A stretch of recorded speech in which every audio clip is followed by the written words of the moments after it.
Hello, हाय सभी को राम राम, राधे राधे। आप सभी को आपके अपने यूट्यूब चैनल जानकी क्लासेस पर सभी का दिल से बहुत बहुत स्वागत है। आई होप कि आप सभी लोग बढ़िया होंगे, मस्त भी होंगे और अपनी तैयारी में भी लगे होंगे। तो चलिए आज के सेशन की शुरुआत करते हैं। मोस्ट इम्पॉर्टेंट टॉपिक होने वाला है, तो थोड़ा सा पेशेंस बना के आप लोग ज़रूर वीडियो में एंड तक बने रहिएगा। और हाँ, अगर वीडियो पसंद है ना तो एक प्यारा सा comment, like, share and subscribe आप लोग मोटिवेशन के लिए ज़रूर करिएगा। तो चलिए आज का फर्स्ट क्वेश्चन आपके स्क्रीन पर है। बावड़ियों सीढ़ीदार कुओं के विषय में निम्नलिखित कथनों पर विचार कीजिए। ये वर्षा के पानी के भंडारण और संरक्षण की पारस्परिक प्रणालियां हैं।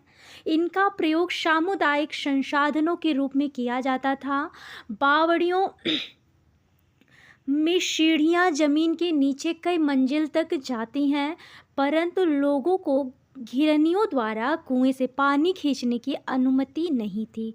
तो यहाँ पे दे रहा है ऑप्शन ओनली ए सही है, ए बी सही है, अथवा ए सी सही है, अथवा बी एंड सी सही है। तो यहाँ पे आपका राइट आंसर हो जाएगा ना, ए और बी आपका सही है। ये जो है ना, ए और बी आपका राइट आंसर है। एक सेकेंड, ये वर्षा जो है पानी के भंडारण और संरक्षण की पारस्परिक प्रणालियां हैं। इनका प्रयोग जो है कि सामुदायिक संसाधनों के रूप में किया जाता था। चलिए नेक्स्ट है आपके स्क्रीन पर, ए और बी आपका राइट आंसर है।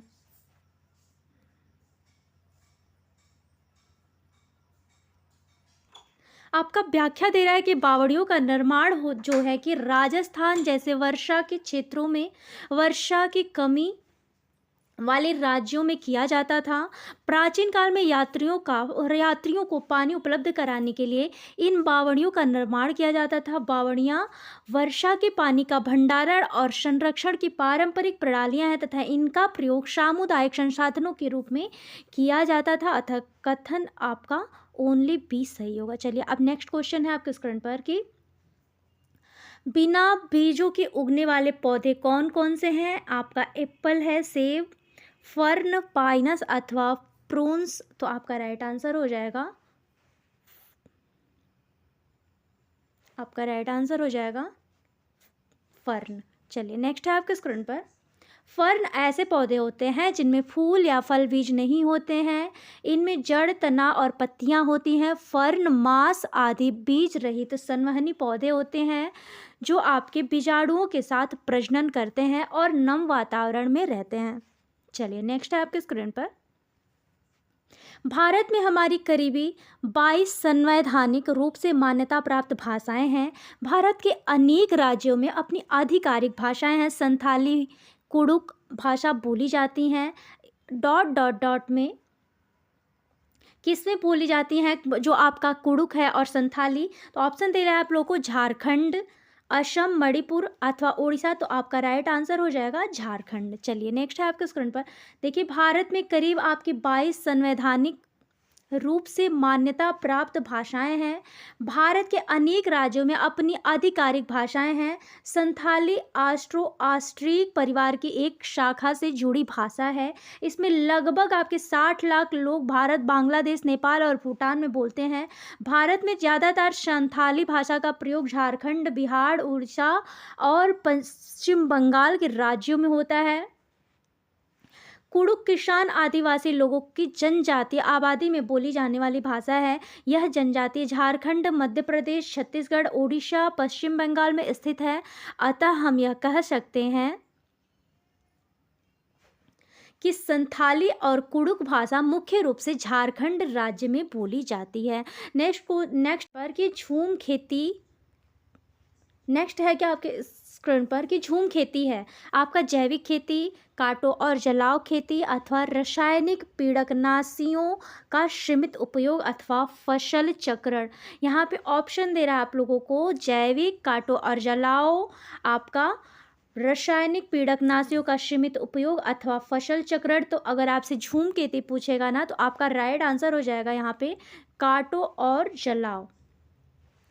चलिए slash and burn agriculture. Next है आपके स्क्रीन पर झूम खेती। यहाँ पे व्याख्या दे रहा है कि झूम खेती एक प्रकार की स्थानांतरण कृषि है। यह पूर्वोत्तर भारत में सबसे सामान्य प्रकार की कृषि पद्धति है। इसे काटो और जलाओ के नाम से भी जाना जाता है। इस प्रकार की खेती में फसल कटने के बाद कुछ वर्षों के लिए भूमि को ऐसे ही छोड़ दिया जाता है। खेती करने के लिए वन भूमि को साफ किया जाता है और अपशिष्ट को जलाकर राख को मिट्टी में मिला दिया जाता है। नेक्स्ट है आपके स्क्रीन पर निम्नलिखित पहेली को हल करिए। चोंच है मेरी बड़ी निराली, सुई हो जैसे सिलने वाली, पत्ते सिल सिल कर घर बनाऊं, कौन सी चिड़िया मैं कहलाऊं। आपको ऑप्शन दे रहा है कलचीरी, शक्करखोरा, दार्जिन चिड़िया अथवा बीवर पक्षी। तो ये जो अगर सिलने वाली पक्षी जो होती है आपको ऑप्शन में दे रहा है कलचीड़ी, शक्करखोरा, दार्जिन चिड़िया अथवा बीवर पक्षी।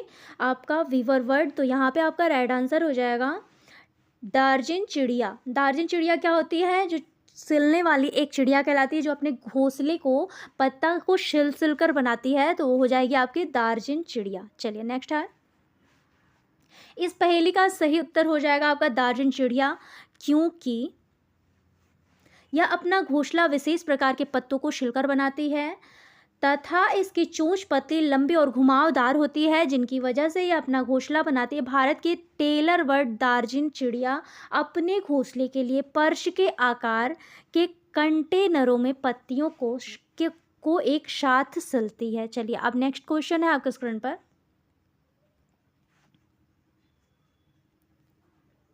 जंतु परागकण किसके द्वारा पौधों के परागकण की विधि कहलाती है। आपका ऑप्शन दे रहा है पक्षी, चमगादड़, गिलहरी अथवा मधुमक्खियाँ। जो जंतु परागकण होता है ना, यहाँ पे आपका राइट आंसर हो जाएगा बेट्स, आपका चमगादड़। चलिए नेक्स्ट है आपके स्क्रीन पर, चमगादड़ों द्वारा पराग को चेरोप्टेरोफिली कहा जाता है। रेगिस्तान में चमगादड़ अक्सर रात्रिकालीन फूलों जैसे कि एगेव और मॉर्निंग ग्लोरी के पराग वाहक होते हैं। यह फूल आमतौर पर बड़े सफ़ेद और हल्के रंग के होते हैं, जिस पर उन्हें रात में उनके अंधेरे परिवेश से अलग किया जा सकता है। नेक्स्ट क्वेश्चन है आपके स्क्रीन पर, हमारे देश की विरासत एवं संस्कृति समृद्ध है तथा कला इस संस्कृति का हिस्सा है। पश्चिम बंगाल का प्रसिद्ध पारंपरिक कला का रूप क्या कहलाएगा। आपसे ऑप्शन में दे रहा है जामदानी, चिकनकारी, पटोला अथवा पोचमपल्ली। तो अगर आपसे पश्चिम बंगाल का पूछ रहा है तो आपका राइट आंसर हो जाएगा यहाँ पे जामदानी। चलिए नेक्स्ट है आपके स्क्रीन पर, हमारे देश की विरासत एवं संस्कृति समृद्ध है तथा कला इस संस्कृति का हिस्सा है। इस कला में पश्चिम बंगाल के प्रसिद्ध पारंपरिक कला का रूप जामदानी है। जामदानी एक तरह की बारीक मलमल होता है, जिस पर हथकरघे में सजावटी चिन्ह बुने जाते हैं। यह मुगल साम्राज्य के दौरान का लोकप्रिय था। नेक्स्ट है आपके स्क्रीन पर, कि सामान्यतः 3 माह आयु के हाथी के बच्चे का भार 1 क्विंटल से कम होता है।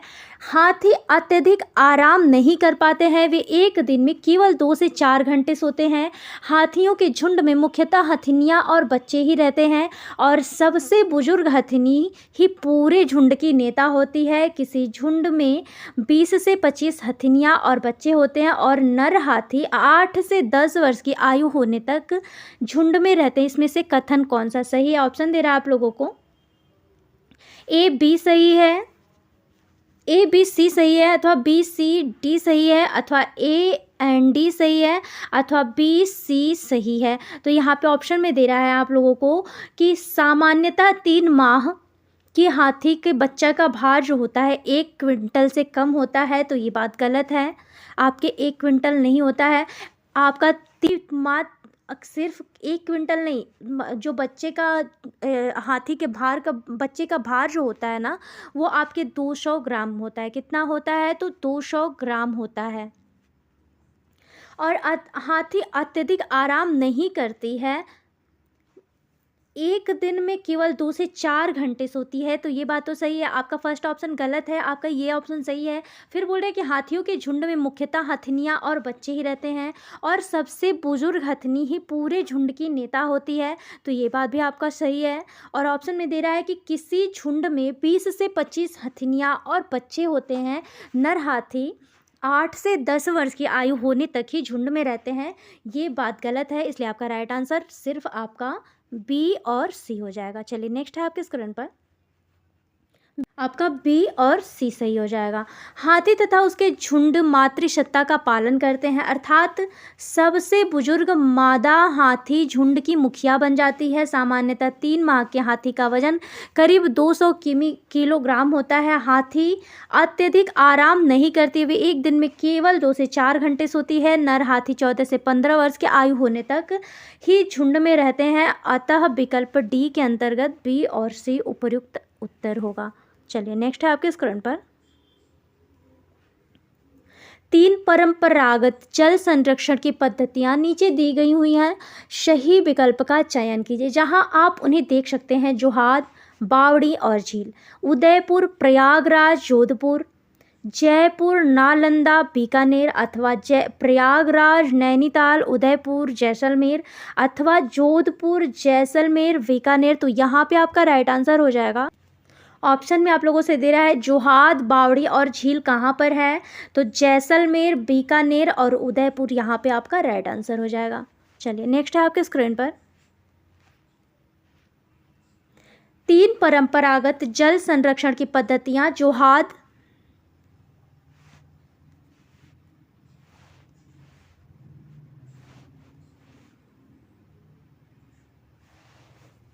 जोहार छोटा तालाब या पोखरा होता है जिसमें जन प्रयोग के लिए जल एकत्रित किया जाता है। बावड़ियाँ उन सीढ़ीदार कुओं, तालाबों या कुंडों को कहते हैं जिनके जल तक सीढ़ियों के सहारे आसानी से पहुंचा जा सकता है।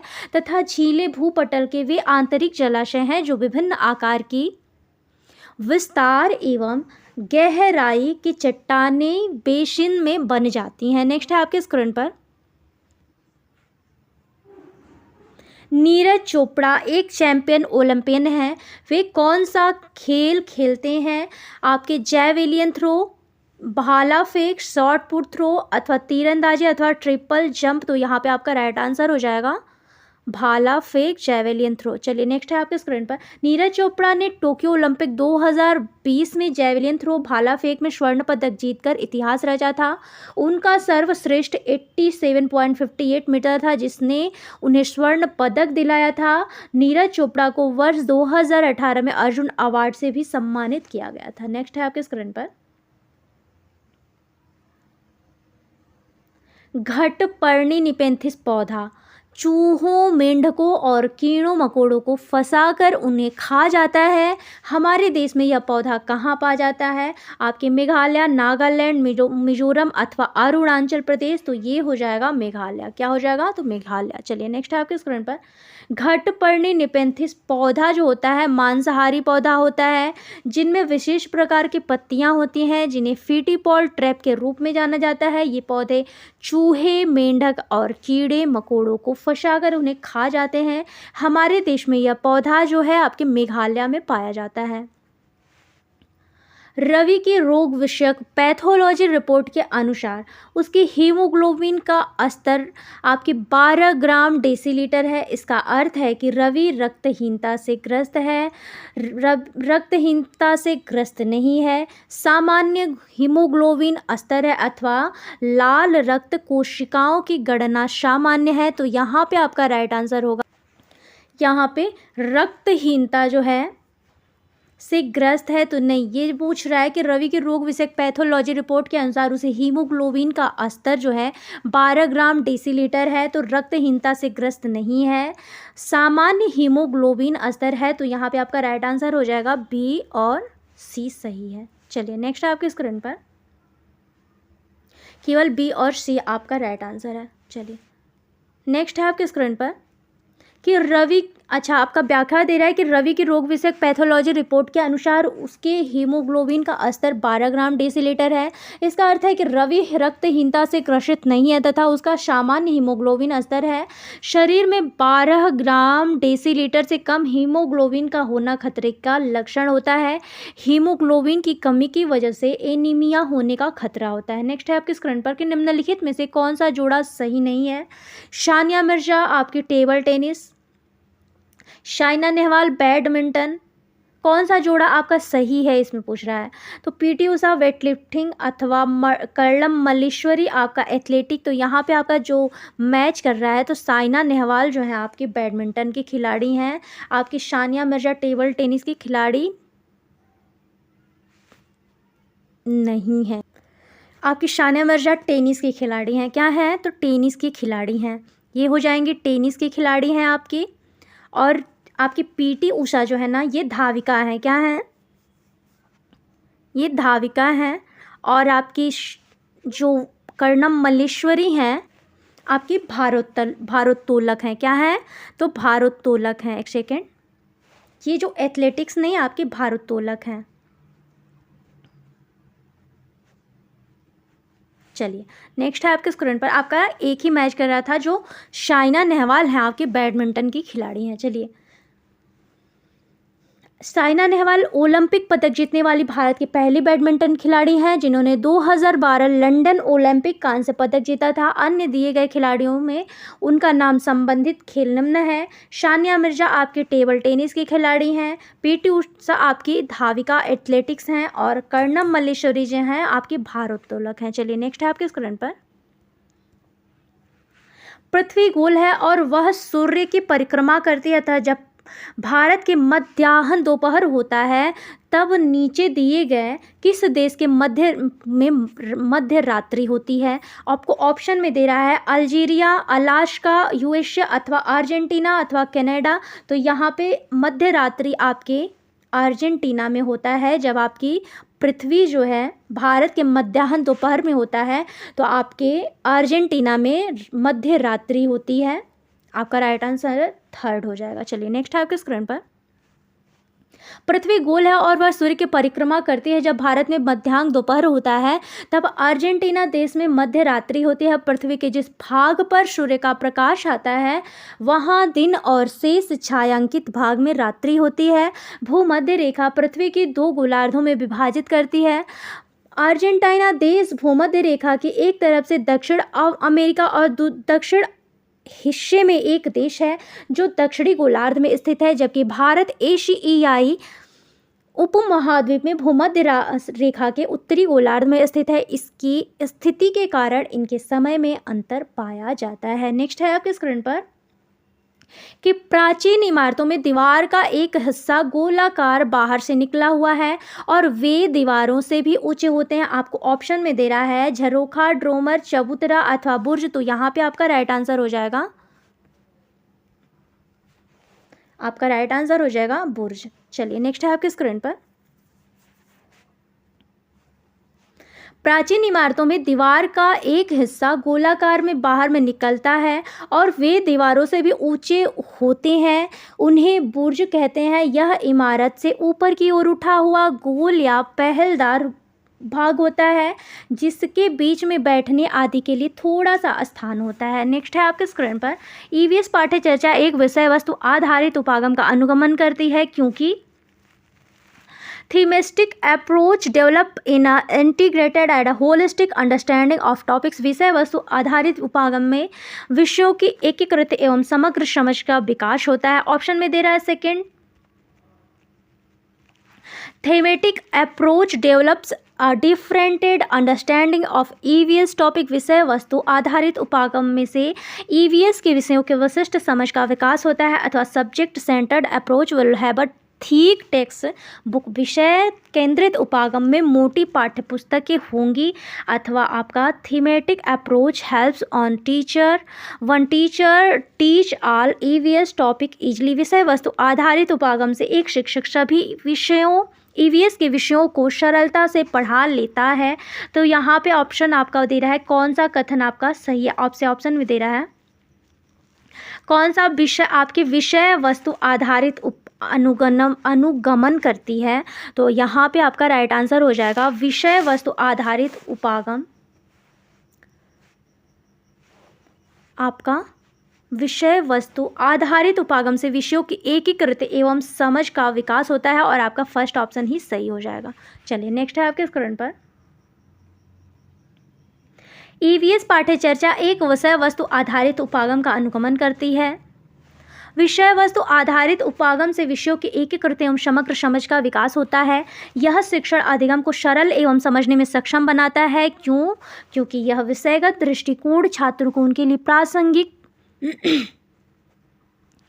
प्रासंगिक विषयों में भाग लेने के लिए प्रोत्साहित करता है। बच्चे वास्तविक जीवन के अनुभव से जुड़ने और विषय की मौजूदा समझ बनाने के लिए सक्षम होते हैं। नेक्स्ट है आपके स्क्रीन पर।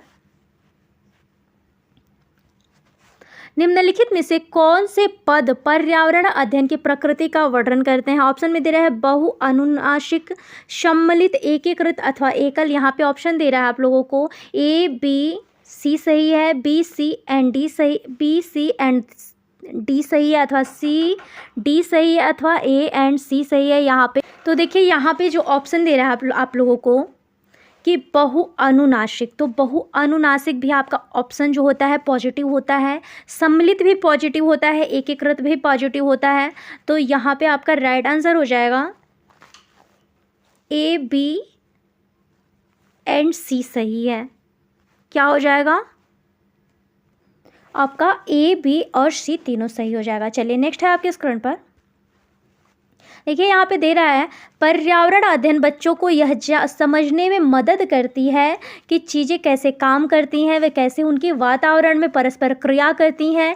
यह बहु अनुनासिक, सम्मिलित एवं एकीकृत विषय है जिसमें विज्ञान, सामाजिक अध्ययन और पर्यावरण शिक्षा में इसका उद्देश्य बच्चों को उस वातावरण के बारे में समग्र या एकीकृत दृष्टिकोण को प्राप्त करने में मदद करना है जिनमें वे रहते हैं। चलिए, बहु अनुनासिक, एकीकृत के साथ साथ सम्मिलित पद भी पर्यावरण अध्ययन की प्रकृति का वर्णन करते हैं। इसीलिए आयोग ने इस प्रश्न का सही उत्तर ए बी और डी दोनों माना है। आपका राइट आंसर हो जाएगा वही ए। आपका बहु अनुनासिक, एकीकृत और सम्मिलित तीनों आपका राइट आंसर था। चलिए नेक्स्ट है आपके स्क्रीन पर पोर्टफोलियो। पोर्टफोलियो होता क्या है? एक विशेष अवधि में बच्चे द्वारा किए गए सर्वोत्तम कार्य, a collection of the best work done by a child a particular duration. और आपका सेकेंड बोल रहा है कि a collection of the best work done by all the children in the particular duration. एक विशेष अवधि में सभी बच्चों द्वारा किए गए सर्वोत्तम कार्यों का संग्रह, अथवा a collection of all the work done by a child a particular duration. एक विशेष अवधि में बच्चों द्वारा किए गए समस्त कार्यों का संग्रह, अथवा a collection of all the work done by all the children in a particular time. एक विशेष अवधि में सभी बच्चों द्वारा किए गए समस्त कार्यों का संग्रह। तो यहाँ पे आपका पॉजिटिव ये भी हो जाएगा कि एक विशेष अवधि में बच्चों द्वारा किए गए समस्त कार्यों का संग्रह आपका पोर्टफोलियो कहलाता है। और फिर आपको ए में भी पॉजिटिव वर्ड बोल रहा है कि एक विशेष अवधि में बच्चों द्वारा किए गए सर्वोत्तम कार्यों का संग्रह, ये भी आपका पॉजिटिव है। तो जहाँ तक ये ए और सी दोनों सही है। चलिए, आपका पोर्टफोलियो एक विशेष अवधि में बच्चों द्वारा किए गए समस्त सर्वोत्तम कार्यों का संग्रह है। इसीलिए आयोग ने इन प्रश्नों में विकल्प ए और सी दोनों को सही माना है। चलिए अब नेक्स्ट क्वेश्चन देख लेते हैं। नेक्स्ट है आपके स्क्रीन पर ईवीएस का पाठ्यक्रम संसार के बारे में बच्चों की समझ को धीरे धीरे बढ़ाता है। आरंभ करते हुए परिवार, स्वयं, अपने आप, पास पड़ोस अथवा कंट्री। यहाँ पे ऑप्शन दे रहा है कि ईवीएस पाठ्यक्रम संसार के बारे में बच्चे की समझ को धीरे धीरे बढ़ाता है। डॉट डॉट डॉट से आरंभ होता है। तो आपका यहाँ पे हो जाएगा आरंभ होता है। तो आपसे ऑप्शन में दे रहा है फैमिली, आपका स्वयं, अपने आप, अथवा पास पड़ोस अथवा देश। तो यहाँ पे आपका राइट आंसर हो जाएगा इमीडिएट सेल्फ, आपका स्वयं, अपने आप, आपका राइट आंसर हो जाएगा। चलिए नेक्स्ट है आपके स्क्रीन पर ईवीएस का पाठ्यक्रम स्वयं अपने आप के अध्ययन से आरंभ करते हुए संसार के बारे में बच्चे की समझ को धीरे धीरे बढ़ाता है। यह आरंभ में बालक के परिवार, पड़ोस इलाके और देश की जानकारी को शामिल करते हुए दुनिया की समझ को विकसित करता है। ईवीएस विषय के पाठ्यक्रम को बाल केंद्रित परिप्रेक्ष्य के रूप में विकसित किया गया है, जो सामाजिक अध्ययन, विज्ञान और पर्यावरण शिक्षा में मुद्दों का एक सामान्य अंतरा पृष्ठ प्रदान करता है। नेक्स्ट है आपके स्क्रीन पर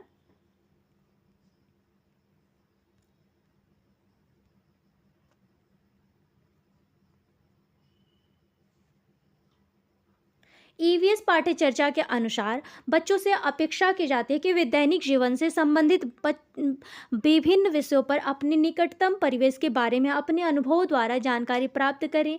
वे निकटतम परिवेश के लिए प्राकृतिक नैसर्गिक जिज्ञासा एवं सृजनशीलता का पोषित करें। और ऑप्शन थर्ड दे रहा है कि वे निकटतम पर्यावरण में प्राकृतिक, भौतिक और मानव संसाधनों के प्रति संवेदनशीलता का विकास करें, अथवा वे पर्यावरण संरक्षण के लिए रैलियों और प्रदर्शनों का आयोजन करें। यहाँ पे ऑप्शन दे रहा है ए, बी और सी। ए बी सही है, ए बी एंड सी सही है, ए बी सी सही है, अथवा सी एंड डी सही है। तो यहाँ पे आपका तीनों पॉजिटिव है जो है ना, ए भी, बी और सी। देखिए यहाँ पे आप लोगों को ऑप्शन में क्या दे रहा है, यहाँ पे कि वे दैनिक जीवन से संबंधित विभिन्न विषयों पर अपने निकटतम परिवेश के बारे में अपने अनुभव द्वारा जानकारी प्राप्त करेगा। तो ये भी आपका पॉजिटिव हो जाएगा। वे निकटतम परिवेश के लिए प्राकृतिक, नैसर्गिक जिज्ञासा एवं सृजनशीलता का पोषित करेंगे।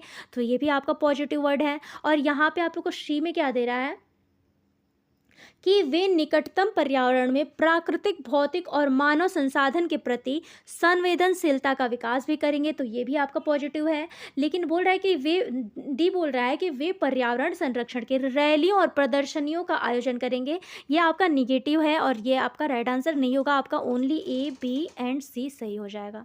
नेक्स्ट है आपके स्क्रीन पर ईवीएस पाठ्यचर्या के अनुसार बच्चों से यह अपेक्षा की जाती है कि वे दैनिक जीवन से संबंधित विभिन्न विषयों पर अपने निकटतम परिवेश के बारे में अपने अनुभवों द्वारा जानकारी प्राप्त करने के लिए साथ साथ प्राकृतिक, नैसर्गिक जिज्ञासा एवं सृजनशीलता को पोषित करें, एवं वे अपने निकटतम पर्यावरण में प्राकृतिक, भौतिक और मानव संसाधनों के प्रति संवेदनशीलता का विकास करेंगे। इस प्रकार आपका ए, बी और सी सही है। निम्नलिखित में से पर्यावरण अध्ययन अधिगमकर्ता के लिए कौन से अनुभव महत्वपूर्ण होंगे? आपका प्रासंगिक अनुभव, अथवा आविष्कारक अनुभव, अथवा वास्तविक जीवन का अनुभव, अथवा अनुरूपक अनुभव।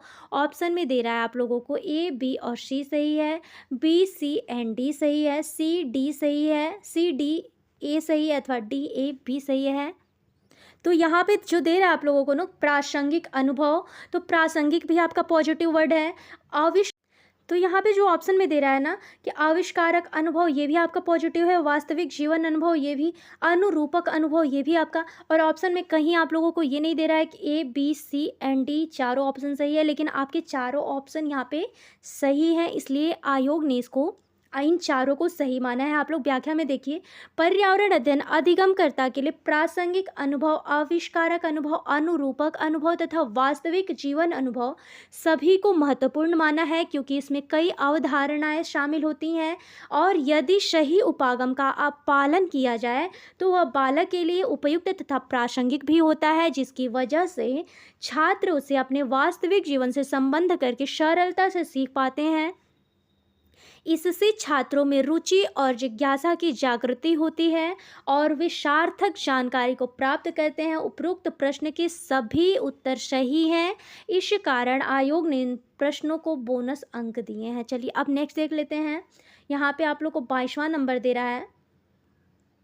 ईवीएस को ग्रेड 3 से 5th तक पढ़ाया जाता है। ग्रेड 1 से 2nd में ईवीएस के कौशल, गणित और भाषा के पाठ्यक्रम में अंतर्निहित किया गया है और ईवीएस का एनसीईआरटी पाठ्यक्रम विषयों को उनसे संभावित कनेक्शन के साथ विषयों और उप विषयों में वर्गीकृत करता है। अथवा ईवीएस पाठ्यचर्या विद्यार्थियों को पर्यावरण की समग्र रूप में सराहना करने और विषय को विज्ञान और सामाजिक विज्ञान में विभाजित करने में सक्षम बनाता है। ऑप्शन दे रहा है आप लोग को ए बी एंड डी सही है, बी सी एंड डी सही है, अथवा ए बी सी सही है, अथवा ए बी सही है। तो यहाँ पे आपका राइट ऑप्शन हो जाएगा ए बी और आपका सी सही है। ईवीएस का ग्रेड जो होता है कि 3rd से 5th तक पढ़ाया भी जाता है, और आपका जो सेकेंड बोल रहा है कि ग्रेड 1 सेकेंड में ईवीएस की कौशल को गणित और भाषा के पाठ्यक्रम में निहित भी किया गया, ये बात भी सही है। और ईवीएस का एनसीईआरटी पाठ्यक्रम के विषयों में उनके संभावित कनेक्शन के साथ विषयों और उपविषयों में वर्गीकृत करता है। आपका ये भी आपका पॉजिटिव है, इसलिए आपका ए बी और सी सही हो जाएगा। 4th ऑप्शन दे रहा है कि ईवीएस पाठ्य चर्चा विद्यार्थियों को पर्यावरण की समग्र रूप से सराहना करने और विषयों के विज्ञान सामाजिक विज्ञान को विभाजित करने में सक्षम बनाता है। तो ऐसी बात नहीं है, विभाजित नहीं करता है, इसलिए आपका राइट आंसर हो जाएगा ओनली ए बी एंड सी सही है। आपका 3rd ऑप्शन यहाँ पे सही हो जाएगा। चलिए नेक्स्ट है आपके स्क्रीन पर ईवीएस के संबंध में सही कथन। ईवीएस के ग्रेड 3rd एंड 5th तक पढ़ाया जाता है। ग्रेड 1 एंड 2nd में ईवीएस की कौशल गणित और भाषा के पाठ्यक्रम में अंतर्निहित भी किया गया है। और ईवीएस का एनसीईआरटी पाठ्यक्रम विषयों को उनके संभावित कनेक्शन के साथ विषयों और उपविषयों में वर्गीकृत करता है। इस प्रकार ए बी और सी सही है। कक्षा 3rd में आपके 3rd से 5th तक ईवीएस पाठ्यक्रम का एक साथ जुड़ा हुआ है और छात्रों के लिए अधिक जीवंत सामग्री बनाने के लिए व्यापक विषयों और उपविषयों के भीतर एकीकृत किया गया है, ताकि वे अपने शैक्षिक अनुभवों को श्रेष्ठ उपयोग कर सके। चलिए अब नेक्स्ट क्वेश्चन है आपके स्क्रीन पर पर्यावरण के मुद्दों को समझने के लिए ईवीएस पढ़ाने के लिए शिक्षकों को विद्यार्थियों में कौन सा परिप्रेक्ष्य विकसित करने की आवश्यकता होती है। बहुविषयक परिप्रेक्ष्य अथवा अनुशासनात्मक परिप्रेक्ष्य अथवा वैश्विक परिप्रेक्ष्य अथवा पर्यावरण का संरक्षण और सुरक्षा। तो यहाँ पे आपका राइट आंसर हो जाएगा बहुविषयक। देखिए एक तो देखिए आप लोग अगर आप लोग को कभी भी ये शब्द दिख रहा है ना तो ये हमेशा पॉजिटिव वर्ड होता है। अनुशासन आपको कहीं भी चाइल्ड सेंटर अगर एजुकेशन है तो अनुशासन देना आप लोग के लिए आपका आयोग नहीं मानेगा। और फिर वो बोल रहा है कि अगर 1 से 5 तक के बच्चों के लिए तो वैश्विक परिप्रेक्ष्य भी आपका राइट आंसर यहाँ पे नहीं होगा।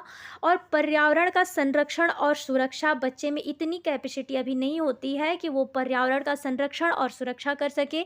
तो यहाँ पे आपका राइट आंसर हो जाएगा बहुविषयक आपका परिप्रेक्ष्य। नेक्स्ट है आपके स्क्रीन पर पर्यावरण के मुद्दों को समझने के लिए ईवीएस पढ़ाने वाले शिक्षकों को विद्यार्थियों में बहुविषयक परिप्रेक्ष्य विकसित करने की आवश्यकता होती है।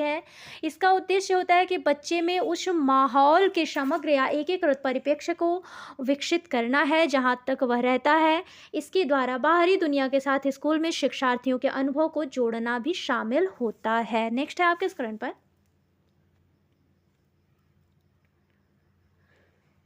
निम्नलिखित में से कौन सी पर्यावरण अध्ययन में अवलोकन गतिविधियों की उपयुक्त व्याख्या कहलाती है। बच्चों की समानताएं देखने में सक्षम बनाना जिससे कि बच्चों को सीखने का विस्तार हो बच्चों को अंतर देखने में सक्षम बनाना जिससे बच्चे के सीखने का विस्तार हो, बच्चे को सूचनाओं प्राप्त करने में सक्षम बनाना जिससे बच्चे के सीखने का विस्तार हो, अथवा बच्चे को स्वाभाविक जिज्ञासा का पोषण करना जिससे कि बच्चे के सीखने का विस्तार हो। आपका ए बी सही है, बी सी सही है, सी एंड डी सही है, अथवा ए एंड सी सही है। यहाँ पे ऑप्शन में दे रहा है आप लोगों को कि बच्चों को समानताएं देखने में सक्षम बनाना जिससे कि बच्चे के सीखने का विस्तार हो। फिर बोल रहा है कि बच्चों को अंतर देखने में सक्षम बनाना जिससे कि बच्चे के सीखने का विस्तार हो। फिर आपसे बोल रहा है सी बोल रहा है कि बच्चे की सूचनाएं प्राप्त करने में सक्षम बनाना जिससे कि बच्चा जो है बच्चा सीखने में विस्तार हो, अथवा बच्चे की स्वाभाविक जिज्ञासा का पोषण करना जिससे बच्चे की सीखने में आपका विस्तार हो। तो यहाँ पे आपका राइट आंसर हो जाएगा ना 3rd एंड 4th। क्या हो जाएगा 3rd एंड 4th जो होता है बच्चे को सूचनाएं प्राप्त करने में सक्षम बनाना जिससे कि बच्चे के सीखने का विस्तार हो, और बच्चे की स्वाभाविक जिज्ञासा का पोषण करना जिससे कि बच्चे के सीखने का विस्तार हो। तो यहाँ पे आप 3rd और 4th आपका ऑप्शन सही हो जाएगा। बच्चे को अंतर देखने के लिए और समानताएं देखने के लिए ये सारे नेगेटिव वर्ड होते हैं। चलिए नेक्स्ट है आपके स्क्रीन पर कि बच्चे की सूचनाओं आपका व्याख्या दे रहा है कि बच्चे को सूचनाएं प्राप्त करने में सक्षम बनाना, जिससे कि बच्चे के सीखने का विस्तार हो, और उनकी स्वाभाविक जिज्ञासा का पोषण करना, जिससे कि बच्चे के सीखने का विस्तार हो। पर्यावरण अध्ययन में अवलोकन गतिविधियों की उपयुक्त ये व्याख्या कहलाती है। नेक्स्ट है आपके स्क्रीन पर, सतत एवं व्यापक मूल्यांकन, बच्चे की संपूर्ण प्रगति के लिए उन्हें ग्रेड दिया जाता है। सतत एवं व्यापक मूल्यांकन में बच्चे की संपूर्ण प्रगति के लिए उन्हें अंक दिया जाता है। अथवा सतत एवं व्यापक मूल्यांकन समय समय पर बच्चे के सीखने के स्तरों पर आने वाले परिवर्तन की जानकारी देता है। कह रहा है कि सतत एवं व्यापक मूल्यांकन बच्चे को यह बताना है कि वे अपनी अधिगम प्रक्रिया को आगे कैसे बढ़ाएंगे। ऑप्शन में दे रहा है आप लोगों को ए बी सही है, बी एंड सी सही है, अथवा सी एंड डी सही है, अथवा डी एंड ए सही है। तो यहाँ पे आपका राइट आंसर हो जाएगा ना, सी एंड डी आपका पॉजिटिव वर्ड है। देखिए यहाँ पे क्या बोल रहा है आप लोगों से कि सतत एवं व्यापक मूल्यांकन समय समय पर बच्चों को सीखने के स्तरों में आने वाले परिवर्तन की जानकारी देता है। बिल्कुल सही है। सतत एवं व्यापक मूल्यांकन बच्चे को यह बताता है कि वे अपनी अधिगम प्रक्रिया को आगे कैसे बढ़ाएंगे। और ऊपर आप लोगों से क्या दे रहा था कि सतत एवं व्यापक मूल्यांकन बच्चों की संपूर्ण प्रगति के लिए उन्हें अंक दिलाएगा। और अंक दिलाना चाहे प्रश्न लिखना, ये सारे आपके पॉजिटिव वर्ड में नहीं आएंगे, सारे नेगेटिव वर्ड होते हैं। सतत एवं व्यापक मूल्यांकन बच्चे की संपूर्ण प्रगति के लिए उन्हें ग्रेड दिया जाना, ये भी आपका नेगेटिव वर्ड होता है, इसलिए आपका ये दोनों नहीं सही है। आपका थर्ड और फोर्थ ऑप्शन सही है। नेक्स्ट है आपके स्क्रीन पर, क्या हो जाएगा, थर्ड एंड फोर्थ। चलिए नेक्स्ट है आपके स्क्रीन पर, सतत एवं व्यापक मूल्यांकन CCE का उद्देश्य है कि बच्चों के विकास के सभी पहलुओं का मूल्यांकन करना, क्योंकि यह संज्ञानात्मक, मनोगत्यात्मक और भावात्मक पक्ष सहित छात्रों के सर्वांगीण विकास को सुनिश्चित करता है। सतत एवं व्यापक मूल्यांकन समय समय पर बच्चों के सीखने के स्तरों में आने वाले परिवर्तनों को जानकारी देता है तथा इसके द्वारा बच्चे को यह बताया जाता है कि वे अपनी अधिगम प्रक्रिया को आगे कैसे बढ़ा सकते हैं। अतः विकल्प आपका सी एंड डी सही हो जाएगा। चलिए नेक्स्ट है आपके स्क्रीन पर,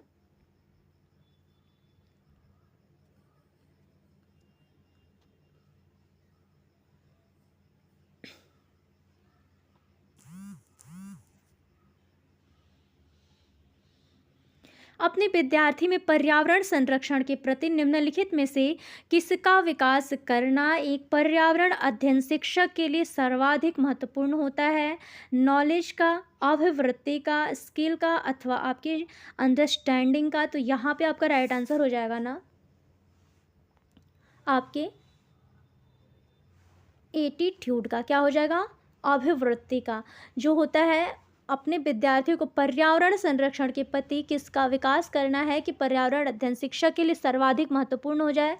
तो यहाँ पे अभिवृत्ति राइट आंसर हो जाएगा। चलिए नेक्स्ट है आपके स्क्रीन पर, अपने विद्यार्थियों में पर्यावरण संरक्षण का विकास करने के लिए एक पर्यावरण अध्ययन शिक्षक के लिए सर्वाधिक महत्वपूर्ण है अभिवृत्ति, क्योंकि वह विद्यार्थियों में पर्यावरण संरक्षण के प्रति जागरूक करेगा, पर्यावरण संरक्षण के महत्व को समझेगा। शिक्षक को चाहिए कि वह विद्यार्थियों को पौधे की देखभाल करने वाला बनाए। इस प्रकार की जिम्मेदारी के माध्यम से विद्यार्थी पेड़ पौधे के जीवन के बारे में जान सकेंगे और उनके अधिगम को भी बढ़ावा मिलेगा। नेक्स्ट है आपकी स्क्रीन पर कि तासी को पर्यावरण अध्ययन की पुस्तक में दिए गए शब्द ग्लूकोज, एसिड व एसिडिटी बच्चों को समझाने में कठिनाई हो रही है। तासी को क्या करना चाहिए, ग्लूकोज और एसिड का पैकेट लाकर बच्चे को दिखाएंगे, अथवा आप विद्यार्थियों से शब्दकोश में से इन शब्दों को हिंदी अर्थ पढ़ने को कहेंगे, अथवा बच्चे की स्थानीय भाषा तथा अनुभवों पर चर्चा समझाने का प्रयास करेंगी। और ऑप्शन में दे रहा है यहाँ पे, कक्षा में स्थानीय डॉक्टरों को विशेषज्ञ वार्ता के लिए आमंत्रित करेंगे। तो यहाँ पे देखिए आपका ऑप्शन वैसे ही ये सारे निगेटिव हो गए। आपका सबसे ज़्यादा ये क्वेश्चन आपका देखिए यहाँ पे जो पॉजिटिव है, यहाँ पे जो देख रहे हैं कि बच्चे की स्थानीय भाषा तथा अनुभवों पर चर्चा समझाने का प्रयास कर रही है, तो इससे पॉजिटिव कोई वर्ड आपका यहाँ पे नहीं दिख रहा है। देखिए ये बोल रहा है कि शब्दकोश में से इन शब्दों को हिंदी अर्थ पढ़ने को कहेंगे, ये आपका निगेटिव हो जाएगा। फिर बोल रहा है कि कक्षा में अपने ग्लूकोज एवं एसिड का पैकेट लाकर दिखाएंगे, ये भी आपका निगेटिव हो जाएगा। फिर आपसे फोर्थ बोल रहा है कि कक्षा में अपने स्थानीय डॉक्टरों को विशेषज्ञ वार्ता के लिए आमंत्रित करेंगे, ये भी आपका पॉजिटिव नहीं है, इसलिए आपका राइट आंसर ओनली थर्ड हो जाएगा। चलिए नेक्स्ट है आपके स्क्रीन पर। ताशी को यदि पर्यावरण अध्ययन पुस्तिका में दिए गए शब्द ग्लूकोज एसिडिटी के बच्चों को समझाने में कठिनाई हो रही है, तो ताशी को बच्चे की स्थानीय भाषा तथा अनुभव पर चर्चा करके उन्हें समझाने का प्रयास करनी चाहिए, क्योंकि स्थानीय भाषा में समझाने से बच्चों को उस प्रत्यय को समझने में आसानी होगी और वे समझ विकसित करके उसे सरलता से सीख सकेंगे। नेक्स्ट है आपके स्क्रीन पर कि पर्यावरण अध्ययन अधिगम के निम्नलिखित स्वरूपों में किन स्वरूपों के बारे में है? आपके तथ्यात्मक, अनुभवात्मक अथवा प्रयोगात्मक। तो यहाँ पे ऑप्शन दे रहा है आप लोगों से, ए बी सही है, ए एंड सी सही है, बी एंड सी सही है, अथवा राइट आंसर यहाँ पे हो जाएगा ए बी, ए सी आपका सही है। अनुभवात्मक बी एंड सी सही है। तथ्यात्मक आपका पॉजिटिव नहीं होता है, ये जो है ना, ये आपका पॉजिटिव नहीं होता है। अनुभवात्मक और प्रयोगात्मक, यहाँ पे बी एंड सी सही हो जाएगा। चलिए नेक्स्ट है आपके स्क्रीन पर। पर्यावरण अध्ययन अधिगम अनुभवात्मक तथा प्रयोगात्मक स्वरूपों के बारे में है, क्योंकि यह छात्रों के व्यवहारिक गतिविधियों के माध्यम से सीखने की प्रक्रिया में सक्रिय रूप से भाग लेने के लिए प्रोत्साहित करते हैं। नेक्स्ट है आपके स्क्रीन पर। पर्यावरण अध्ययन में पाठ्यक्रम को निम्नलिखित में से किस पर जोर देना चाहिए? विषय वस्तु पर, प्रक्रिया पर, तथ्य पर, अनुप्रयोग पे। ऑप्शन दे रहा है ए बी सही है, बी एंड सी सही है, सी एंड डी सही है, अथवा बी एंड डी सही है। यहाँ पे ऑप्शन दे रहा है आप लोग को विषय वस्तु, तो यहाँ पे देखिए विषय वस्तु आपका निगेटिव होता है, तथ्य भी निगेटिव होता है, तो आपका राइट आंसर हो जाएगा बी एंड डी। यहाँ पे ऑप्शन हो जाएगा बी एंड डी, आपका फोर्थ ऑप्शन यहाँ पे सही हो जाएगा। चलिए नेक्स्ट है आपके स्क्रीन पर।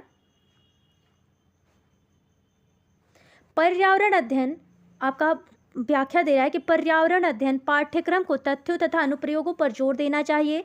तथ्यों के द्वारा वास्तविक की जानकारी साक्ष्यों के प्रयोगों द्वारा साबित की जा सकती है एवं अनुप्रयोगों के माध्यम से सीखने में छात्रों की उनकी स्मृति में लंबे समय तक जानकारी संग्रहित करने में मदद मिलती है। तो चलिए आज का सेशन यहीं पर समाप्त करते हैं। आई होप कि आप सबको क्लास बढ़िया लगा हो तो एक प्यारा सा कमेंट आप लोग like, share and subscribe motivation के लिए ज़रूर करिएगा। मिलते हैं सभी को नेक्स्ट वीडियो में, तब तक के लिए सभी को मेरा राम राम, राधे राधे।